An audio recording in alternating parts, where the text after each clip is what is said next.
ಮಳವಳ್ಳಿ ತಾಲೂಕು ದಂಡಾಪುರದ ಹಾಲು ಉತ್ಪಾದಕರ ಸಹಕಾರ ಸಂಘದ ನೂತನ ಅಧ್ಯಕ್ಷರಾಗಿ ಕಾಂಗ್ರೆಸ್ ಬೆಂಬಲಿತ ಎಚ್ ಕಾಳಯ್ಯ ಹಾಗೂ ಉಪಾಧ್ಯಕ್ಷರಾಗಿ ಜಯಮ್ಮ ಅವರು ಅವಿರೋಧವಾಗಿ ಆಯ್ಕೆಯಾಗಿದ್ದಾರೆ. ನೂತನ ಅಧ್ಯಕ್ಷರು ಹಾಗೂ ಉಪಾಧ್ಯಕ್ಷರ ಆಯ್ಕೆ ಮಂಗಳವಾರ ಚುನಾವಣೆ ನಿಗದಿಯಾಗಿತ್ತು. ಅಧ್ಯಕ್ಷ ಸ್ಥಾನಕ್ಕೆ ಎಚ್ ಕಾಳಯ್ಯ ಹಾಗೂ ಉಪಾಧ್ಯಕ್ಷ ಸ್ಥಾನಕ್ಕೆ ಜಯಮ್ಮ ಇವರಿಬ್ಬರು ನಾಮಪತ್ರ ಸಲ್ಲಿಸಿದ ಹಿನ್ನೆಲೆಯಲ್ಲಿ ಇವರು ಅವಿರೋಧವಾಗಿ ಆಯ್ಕೆಯಾಗಿದ್ದಾರೆ.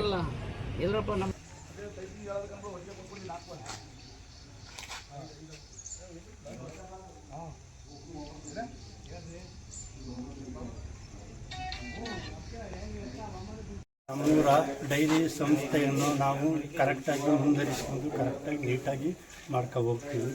ನಮ್ಮ 10 ಜನ ಸೇರಿ ನಾವು ನೀಟಾಗಿ ಈ ಆಡಳಿತ ಚೆನ್ನಾಗಿ ನಡೆಸ್ಕೊಡ್ತೀವಿ.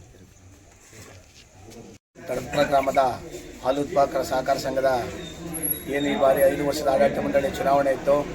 ಇದರಲ್ಲಿ ಎಲ್ಲರ ಗ್ರಾಮದ ಮುಖಂಡರು ಹಾಗೂ ಇಲ್ಲಿನ ಸದಸ್ಯರ ಸಹಕಾರ ಹಾಗೂ ನಮ್ಮೆಲ್ಲರ ಶಾಸಕರಾದ ಹೆಚ್ಚಿನ ಶಾಸಕರಾದ ನರೇಂದ್ರ ಸ್ವಾಮಿಯವರು ಹಾಗೂ ಶ್ರೀಯುತ KPC ಸದಸ್ಯರಾದಂಥ ಶ್ರೀಯುತ ಶಿವಣ್ಣವರು, ಗ್ರಾಮದವರಾದ ಹಾಗೂ ನಮ್ಮ ಗ್ಯಾರಂಟಿ ಯೋಜನೆಗಳ ಅಧ್ಯಕ್ಷರಾದಂಥ ಶ್ರೀಯುತ ಚಿಕ್ಕಲಿಂಗಣ್ಣವರು ಹಾಗೂ ಈ ಗ್ರಾಮದ ಎಲ್ಲ ಮುಖಂಡರುಗಳ ಒಂದು ಒಳ್ಳೆಯ ನಿರ್ಧಾರಗಳಿಂದ ಈ ಒಂದು ಸಂಸ್ಥೆಯನ್ನು ಇವತ್ತು ಅವಿರೋಧವಾಗಿ ಆಯ್ಕೆ ಮಾಡಿ ಈ ಒಂದು ಕಾಂಗ್ರೆಸ್ ಬೆಂಬಲಿತವಾಗಿ ಶ್ರೀಯುತ ಎಚ್ ಕಾಳಯ್ಯನವ್ರನ್ನ ಅಧ್ಯಕ್ಷರಾಗಿ ಹಾಗೂ ಜಯಮ್ಮವ್ರನ್ನ ಉಪಾಧ್ಯಕ್ಷರಾಗಿ ಒಂದು ಆಯ್ಕೆಯನ್ನು ಮಾಡಿರ್ತೇವೆ.